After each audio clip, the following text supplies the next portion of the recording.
Hey guys, welcome back to the Arthritis Podcast, official podcast of digital and creative media works. Where each week we take something from pop culture and try to break it down to better understand it. My name's David. My name is Ben. Oh, this is weird. Powered through the words, yeah. Thanks. Huh? Yeah, I meant both of us. We kind of I didn't make many syllables when I was speaking just then. Don't know if you noticed. You skipped a lot of important I parts of the English language. I chose not to participate in some of it, if we're being honest with each other. Obviously, for those of you listening, this is going to sound different. It's going to look different. It's going to sound Obviously, worse. for everyone here, it's bad. I guess now that I've thought about it, if you're watching the video, you can also hear it. So, and if you're watching the video, you'll see how this is just a shit episode. Welcome to the worst episode of AFA in like a year. Maybe. Who knows? Really, it's probably still better than stuff we did a year ago. Yeah, there's a few. Well, we've been doing this for 3 years now. And oh, don't say that. There's a year of not good stuff before it got okay, and then it was really good for a while. And now we're back to this because I've been moving. Back to being in the middle of just a basement. It's going to be nice when it's with finished. No sound control. No, that's what I've been working on. Planes and shit. You can see behind me, there's acoustic panels up. We're getting there, gang. We're getting there slowly. They're not doing anything. Don't worry. No, because we're talking the other direction. So they're designed for when our set is finished, which is currently behind the camera. But that's all to say that this week is kind of our mid-season kind of like Christmas special where it's not really in canon, but it's the thing where like a bunch of characters died, but like the writers were like, we're not going to explain people's reactions. Characters are just not going to exist anymore. Yeah. And no one's going to have a real human reaction to the fact that like one of the main characters is just gone. No. And they're just going to kind of continue as if nothing happened. So is this that bottle episode of Sherlock where it was all in his imagination and he worked out that Moriarty was actually dead and there was no consequence? Yeah, I'm pretty sure I put that episode out of my mind. Yeah. Because I do not remember that. It's easy to forget it. But this week, Ben, this month we're talking about reboots because we're basically rebooting the podcast set. Apparently. I'm moving house, which means I haven't slept in like 2 weeks. I have. Good. Nice. I'm glad that you have. My mind is frizzled and fucked, and I don't think I've relaxed in pretty much since I started moving, which is nice. The only thing you have played a lot of... Yeah, the only thing I've done to relax is play God of War. God of War, though. So this week we're talking about the reboot of God of War. Even though it's now, listen. Even though it's not a reboot. Listen here, you fucking peasants. Explain to me, David, why are we talking about the reboot of God of War when God of War is not a reboot? One, because I've become obsessed with that video game because I like a sad dad story. Everyone knows this about me. Maybe in the reboot of our show, I'll get like a better personality and maybe I'll have like a different problem. Like it won't be it's going to be sad dads. Yeah. Probably. I don't know. It depends how they rewrite me. But the reason that this isn't... So it's one of these weird soft reboot scenarios where it's called... It's not even a soft reboot, David. It literally happens directly after God of War 3. It kind of doesn't, though. This is the thing that's confusing, right? So the reason that I wanted to talk about this game from like a game perspective is what they tried to do is reinvent a video game that's been around for ages. There's a shitload of God of War games. Like there's a lot of them. Well, there's 3 mainline, and then there's like a ton of spin-offs. Then there's like a whole bunch of like named ones. It's like 5 PSP ones. Yeah, it's like the Assassin's Creed of God of War. Yeah, it really is. It's only 4 Assassin's Creed games. 5 now. 5. 4. There's only 4 titled ones. Yeah, but then they just kept banging out the side ones. There's so many PSP games for God of War. There's a lot of PSP games. But it's one of those series that had like a really solid through line, and it was also, by the way, the previous games, this isn't to shit on them too much, but they're not good at all. Like they're like critically acclaimed. So you go back and you play them, and you go, "This is anime trash." I've only played like God of War 2, I think. And even that, I wasn't. It's anime garbage. I had a PS2, but I was never super into God of War. I think it's one of those franchises that you had to get into early because it's very much like of its own world, where it's this great mythology that you have to... It's like it was really the slightly less successul Halo for the PlayStation. Actually, it's funny you mention that because God of War did 3 million sales in its first 3 days, and Halo, the new one. Dad of boy. Yeah, dad of sad boy. And then Halo 4 in its opening 3 days did 4.8 million. So 3 million like sales for a PS4 exclusive isn't bad. Like when you think about how big Halo 4 was, they kind of have struck gold here, and I think they're just really happy they've started to sell copies of games again. Hoi, funny that. Because PlayStation have been struggling, but it's interesting to me because this game is technically 10 years after the previous God of War title, technically. But it's 10 years of stuff that you don't hear or see about. Like, you never find out what happened. You know that Kratos got married, with a woman, had a child, and lived with them for 10 years. You have no idea what he's been doing. Yeah. And it never gets explained, and it's fucking sick. That's good. And he's just a sad, bottled up, depressed You know what that maniac. sounds like, David? That sounds like a reboot. It's funny you'd say that, because it is kind of a reboot. Because what they've done is they've taken this character who's like iconic, and they've dragged him through the mud a bunch to kind of rough him up and make him interesting.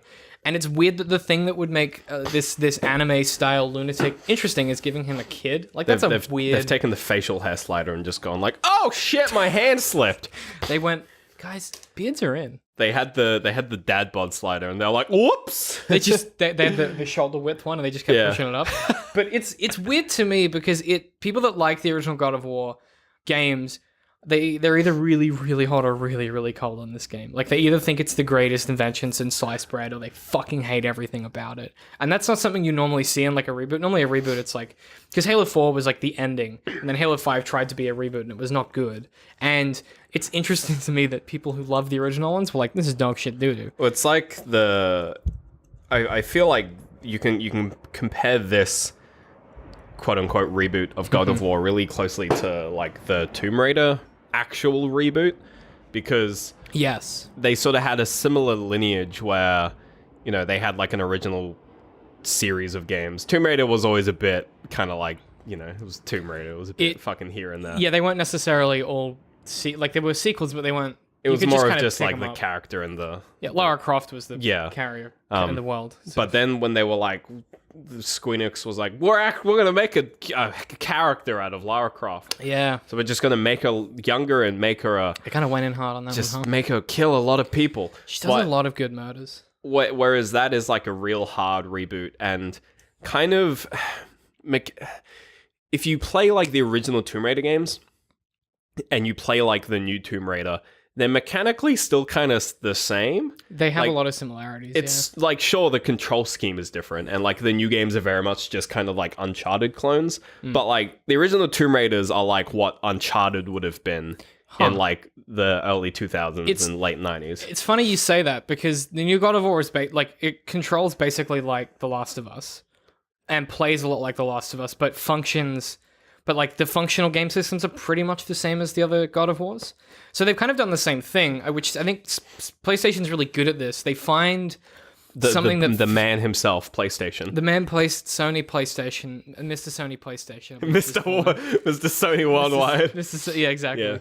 Yeah. One of the things that they're really good at as a company when they pick titles to like reimagine and reboot is they take the best parts of other games they've made and they kind of jam it in there and see if it fits. And basically... They take Uncharted. Or The Last of Us. They take their two most successful games, and The Last jam of Us it or into Uncharted, that. and they see if it's going to fit that game. And it's curious to, like, when you play... So there's a few, like, things that I can list off the top of my head about this game that are different from other games that exist. And, like... That is how games work. Yeah, but I think it's stuff that... There's mechanics in games that doesn't exist, but something's been done comparatively before. Whereas God of War does a few things that just haven't really been done in the same way. Like, you've got the obviously, you can play the game from start to finish with no camera cuts. Sort of. There's not a single camera cut. There's loading screens, but they do a really good job of making them not feel like loading. There's two in the game that suck balls, and that's when you open the fast travel. You go through like a doorway when you fast travel. Right. And when you go through the doorway, you go through the space between worlds, because it's all Norse mythology. Yeah. But the coolest part about it is when you go through... your son and the head on the head on your belt that you pick up early in the game, and Kratos will talk about like things that are happening in the story. Yeah. Or they'll talk, like, one of the things the game does really well is when you're in a boat. It's the elevator. Well, it's the elevator. Mass Effect. It's the elevator, but they do it really well because the elevators in God of War are boats when you're paddling across the water between places, or they're the space between the place between worlds. Either way, you're either talking about the story, or one of the characters is telling like a story from Norse mythology that's relevant to what's happening. So what you end up with is you kind of just get sucked into like... a lot of the times I'll just ride around in the boat and hope that the head will tell a story. And like, I'm just like, I hope that like Fromner is like, yeah, here's a fucking story about... You're such a fucking thoughts. old man, I know, David. I just like spending time... You're such a fucking like 50-year-old. I just really enjoy it. Like, I just enjoy the idea that they were like, well, if we're going to make a game with no cuts, what we need to do is actually, instead of just doing that, let's make a game that's interesting to spend time being in. Yeah. In the same way that when you play Grand Theft Auto 5, for instance, some of the best fun in that is just hanging out in the city and being in another, like inhabiting another space. This is just like inhabiting Kratos and this family unit, this weird family unit. And the boy. And the head, apparently. I didn't know about the head. The head. I haven't played this game, by the way. Yeah, the head. I've seen a lot of footage over there. The head you chop off early in the game, and it comes with you the whole time. Oh, cool! And it knows it's an all-knowing thing from Norse mythology. The sort of the elevators that a lot of games try to kind of do these days. It's a lot of it kind of stems from like Half-Life 2, so like and like Half-Life 1. Like they were sort of like the first games to really nail the always in perspective. But the thing with Half-Life is that it's really held back by the fact that your main character is mute. Because you can't have actual so those elevators usually just end up being kind of just like corridors where there's a corner and you walk halfway through and the level loads halfway. Yeah. But it's when you're able to have these really expressive characters, which they've really like they couldn't have just released like Bayonetta but with a dude, because that's what God of War kind of what would have become. Because they started as like hack and slashes. Yeah, and then that would be They started off as kind of average hack and slashes. I just don't think they were good. Like for like Western hack and slash, pretty good. But you compare it to like what we have now, like Bayonetta 1 and 2, no good at all. The old Devil May Cry games, like I don't know. There's like the Japanese games, they're fucking wild. Yeah, they nail that stuff. Yeah, not Persona. No. Persona's Anyway, but there's definitely like an aesthetic to hack and slash games that has really just like jumped the shark. Yeah. Like you can't do a serious hack and slash anymore. Everyone has to air juggle. Well, like God of War That's what I mean. didn't have air juggling per se, but it had just like combos. Well, the weird thing, the combo meter is like a smart thing to get rid of because it feels dumb and stupid. Well, I mean, all of like I hate that shit. Yeah, and you had sort of like God of War remake stuff like Darksiders, which was like basically just the Xbox version of God of War pretty released much like a bit later, and wasn't as good. Like wasn't very good. But I just don't think the formula like that they started with was it didn't have enough substance. They were like not timeless at all. Yeah, they were like it's Greek mythology, and like that's a timeless thing to explore. But what they've ended up with the new game is by putting Kratos from this old setting into Norse mythology. The difference between Greek mythology and Norse mythology is that Greek mythology has a tendency to feel very romantic and like quite elevated, whereas Norse mythology is like quite old. Like it has this old feeling to it. So a lot of the stuff that you come across in the game when you're playing it's just really old as shit. And like people have moved on from their previous roles, and Thor's still around, but he's maybe not the person that he used to be. And like you get this sense as you play the game, and the mechanics reflect it as well, because Kratos is older, the world is older. Like he moves slower and he's kind of more lumbering. And I think the biggest addition the biggest change is the weapon. So he no longer has the twin blades. He has the He's the axe. The axe. And the axe is basically Thor's hammer. It's just Mjolnir, yeah. But Mjolnir. The curious thing about what they've done with it is, for those of you who don't know, when you throw the axe, it then hits the enemy and you can run up and punch him with your fist. But if you hit triangle, it comes back to your hand like Thor's hammer, like it snaps back by magic. But what they do really cleverly is you start off by just having the axe, and then as you play the game longer, you start to learn a bit about where he got the axe from and how that came to be, and it has more significance in the story than just being his weapon. He's not just a lumber boy. He's a lumber boy with a purpose. Yeah, and like the axe came from somewhere, and like it imbues the previous uses of it with significance. And then later on in the game, spoilers, you get the Blades of Chaos. Yeah, and they're not good. Like. There's a delicate system that exists. He does the moves. He spins around and does the things. And it doesn't suit him at all. Like, it doesn't make sense. And like, don't get me wrong. One of my favorite things is going onto someone's stream, like a Twitch streamer's streams archive, and finding the moment where they pick up the blades. Yeah. And watching them totally misread the situation. Because in the game, when Kratos goes to get the blades, it's actually really fucking sad. Like, he's going through, like, basically PTSD because he's going to pick up these things that made him into the monster that kind of got him. He's like, it's not a good It's fucking depressing. You spend like 5 minutes in a boat before that with him sitting there quietly contemplating his inner demons as the old god that controlled him, still in his mind from PTSD, sits across and says nothing. And just stares at him. And all the live streamers like, oh my They're god, like, oh my it's god, the new swords. And when I picked them up, I was like, oh, this is bad. This is not, this is like, I was like, oh, this is really sad. I don't want to do this. And then it makes you use them, and it's like Kratos like wakes up and becomes like the old Kratos. But then once you use them for the purpose you need them in the story, you just kind of have them. Right. And they're never used in the story again. Like the axe is used frequently in the story, and it's continually recontextualized. So Trace's bow and his knife are constantly used in the story, and they're recontextualized. The swords you just have for the rest of the story. And it feels like what happened was the studios were like, someone at some point was like, you gotta have the blades. You gotta have the blades. And the guy, because apparently from what the behind the scenes stuff, the game director, his only vision was, he's like, I see this old man Kratos with this axe. This Leviathan axe that does ice damage because it's a Nord Frost game.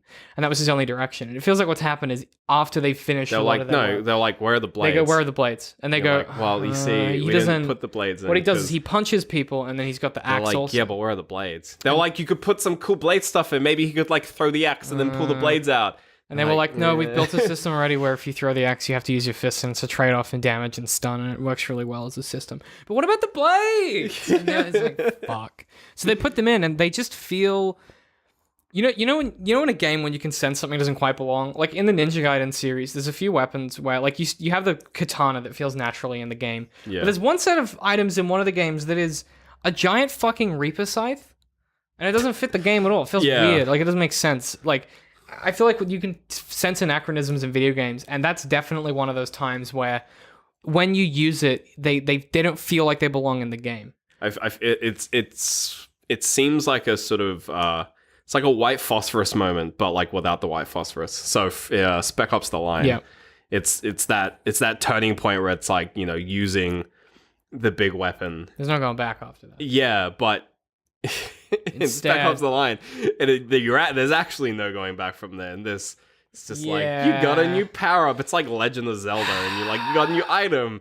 The fucking things that killed your family. Yeah, it's really depressing. I'm watching people react to that wrong. I'm like, this is why I worry about reboots like this, because one of the best parts of the game is that it carves its own niche by not being the same.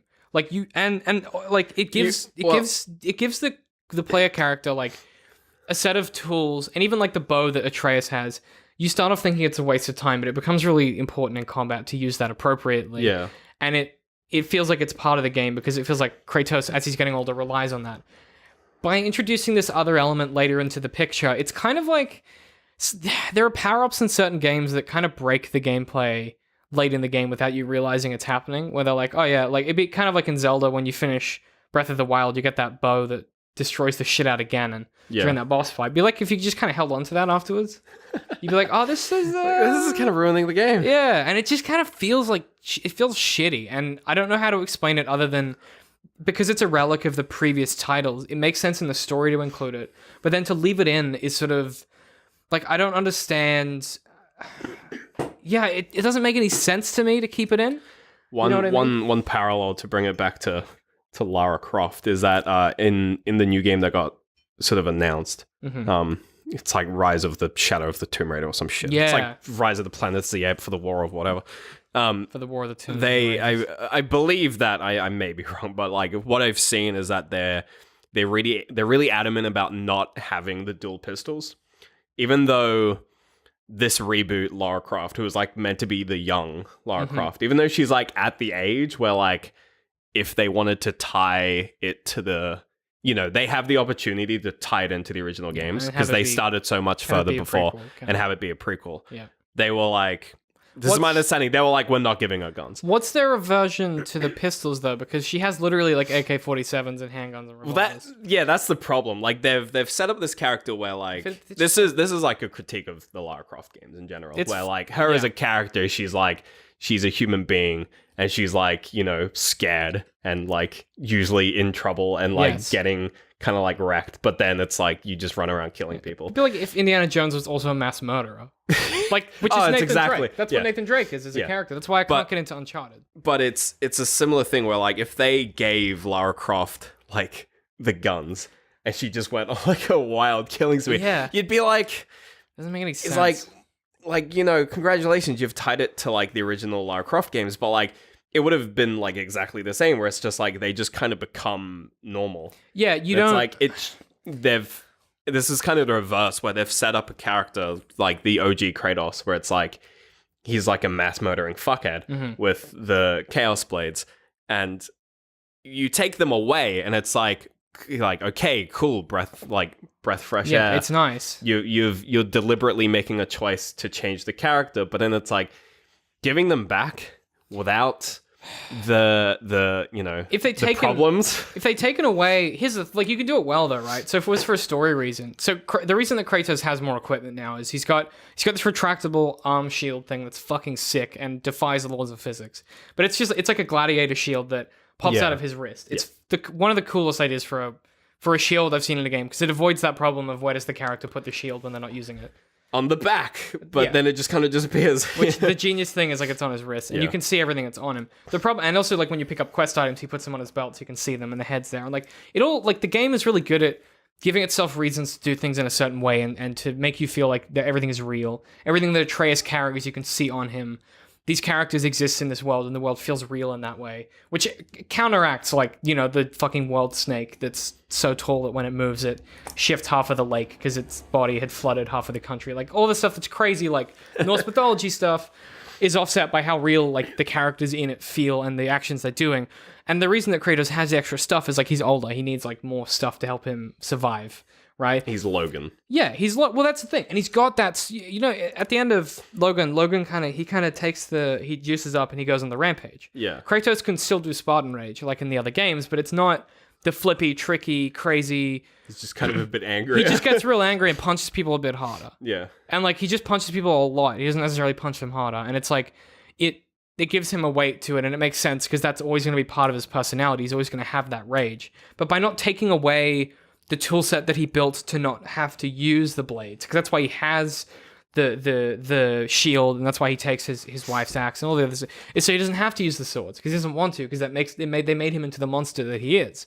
So by giving them to him, and just like the excuse in the game is that you can't go into hell and fight ice characters with the axe. But the rest of the game, when you fought those characters, is just taught you to use your fists. Like the game had a solution for that. Yeah. Which was use the blunt damage and then use the stun to rip them in half instead of using the axe. Like the game fixed the problem that it presents. But the narrative was like, no, you need the swords. You have to go get a weapon. What are you gonna do, Kratos? And he's like, I gotta go home and go home, visit the past. And he goes back to his house and he takes the blades out from under the. Does he then fuck the naked lady in his bed in a quick time event minigame where you have sex? No. In this game, the only thing I remember that from God of War. In this game, the only thing Kratos is having an orgy with is his feelings. Oh, Jesus Christ. Yeah, there's a lot of emotions happening in this video game. But like that, why wouldn't you, if you're like putting this game together, just go, you know what?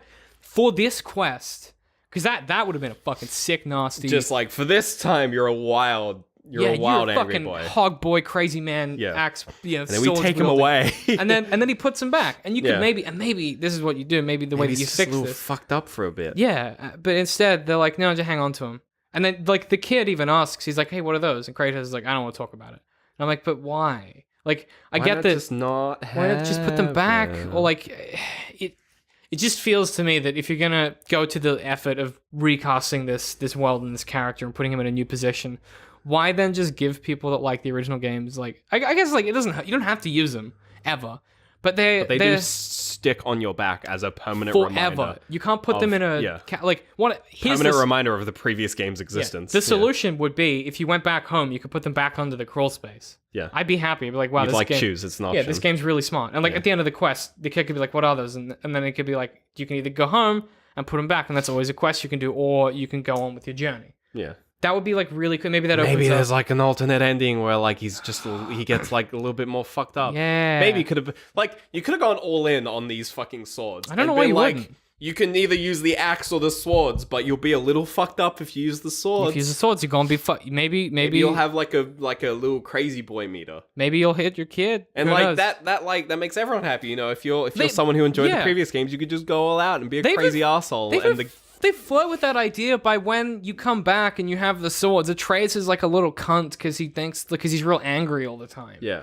Like, they even flow with that as a concept, because when you tell him he's a god, he gets all like, oh my god, I love being a god, it's going to be incredible. And he becomes like a real prick for a while, because he's a fucking kid, and kids are the worst. Yeah. And like, they could have really gone deep on that, and if you don't put the blades back, maybe he just gets progressively more like old Kratos instead of like his mother. And that's like a really cool thing you could have explored. And, that exploration is in the game anyway of those characters, but why not use the thing that is iconic to your fucking games as a tool for the storytelling, instead of doing it one time and then being like, I don't know, just have them, I guess. Maybe just don't put them in. Yeah, don't put them in the fucking game. It'd be like if you gave Lara Croft the pistols and then we're like, yeah, she doesn't want to use them, but now she does. It's like you said, she does the mass murder. And it's that problem with video games. Well, it's like you give her the pistols and then she keeps using the bow. Yeah. You're like, why not? Like, what? Why not use the pistol? Pistols are a bit different, because it's not that she had used the pistol and then gave them up.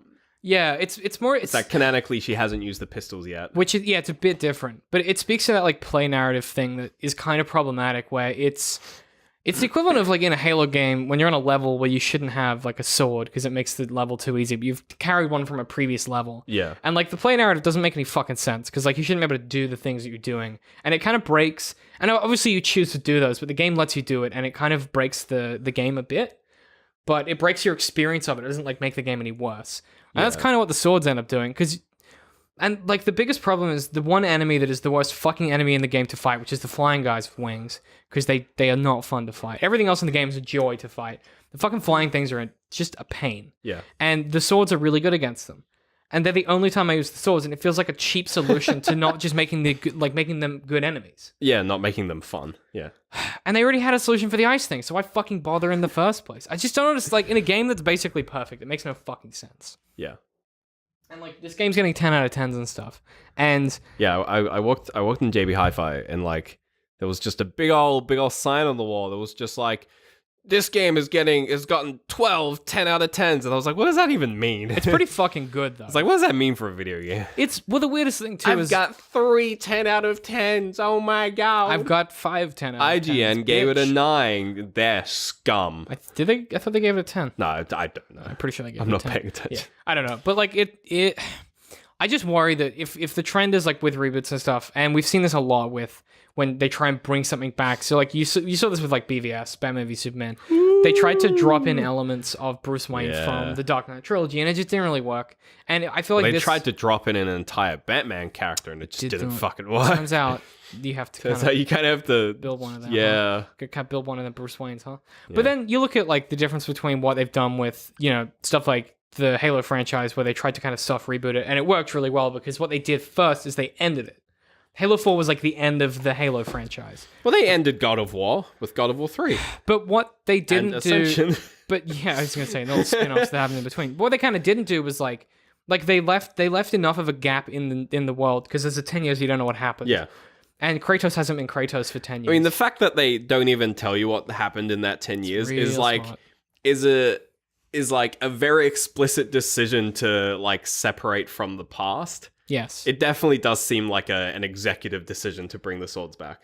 It feels that way, especially when you think about the way that they've shaped the narrative, because the whole narrative elements that are in this story don't have anything to do with his past, really. Like, he's hiding the fact that he's a god from everyone. So you meet other gods.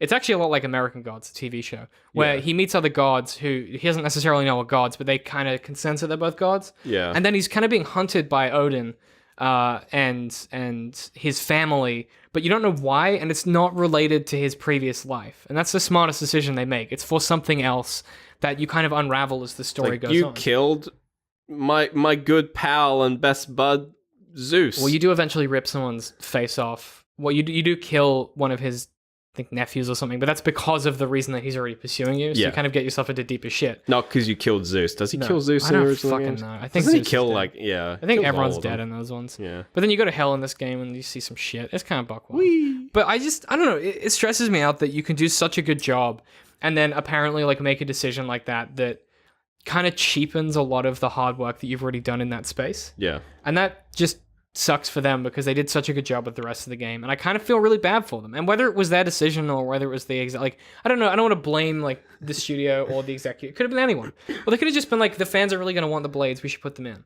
Yeah. But it just feels ultimately just not the right decision. But it was the wrong way to do the right decision, or it was just the execution and the concept together didn't work at all. Yeah. And like I think when you're going for a reboot, the important thing is to be different, and this game did that so well up until that point. And that's But David, it's not a reboot. I hear you say, commenter. Well, fucking. What are you gonna do? The episode's over, so you listened to half an hour of it. So that's on you, mate. You could have tuned out any time. We fooled you. We gotcha. We should be back next week with our regular set, I think. Maybe. Well, not regular set. Well, as in like a regular set. A set. Yes. A new set, maybe. Yes, potentially. Because we're going to be on that side. You won't see any of this anymore. No, this is temporary. Yeah, this is temporary because we need to record something this week. Yeah. But yeah, keep an eye out. We'll be back. And then if you're a Patreon, you'll have been seeing some in progress photos.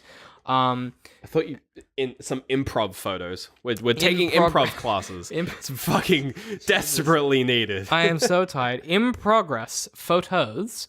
I will enunciate more clearly. But yeah, you can check that out if you're Patreon. You can already see some of this stuff that's going up and some of the plans that we have. You can see the pipe, I think. Can you see the pipe? The pipe? The pipe. The pipe that came out of the ground. Oh, yeah, you can see that one. Yeah. There's a picture of Laura standing next to it. It's a good one. Yeah, there's a big old pipe. Yeah. It's been really exhausting trying to get this move happening. But it's done tomorrow. I'm finished tomorrow, and then I can start finishing up the studio. So I'm excited. But if you've got any recommendations this week, because you've been having a normal life. So Jesus Christ. Check anything out? Fucking Beat Saber. Yeah, like that happened last week. I would have made this recommendation last week. Beat Saber is like...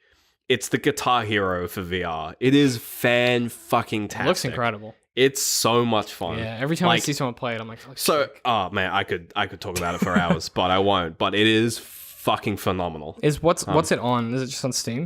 Yeah, and it's on all of the VR platforms. Oh, cool. Excellent. It's bloody good. Sick as, bro. And it's swords. Yeah, it's good. It makes Ben happy. It makes me very glad. I've been moving and everything, because I haven't really been like watching or doing anything. The only thing I have been doing, aside from playing God of War, is listening to the American Gods audiobook, because I found one of our old affiliate links for Audible, and I'd used it, and it still worked, and I got a free credit. Nice. So I repurchased that audiobook, so I've been listening to that while I've moved, and that is a weird fucking audiobook. Yeah. Because it's fully voice acted, and it's just weird. Because the book is weird to read. But I think it works better I honestly think it works better as a audiobook. So that's my recommendation.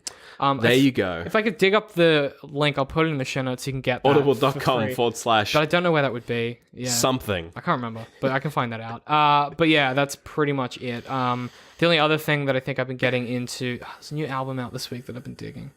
I can't remember what it was. Yeah, it's gone. I saw Tonight Alive live.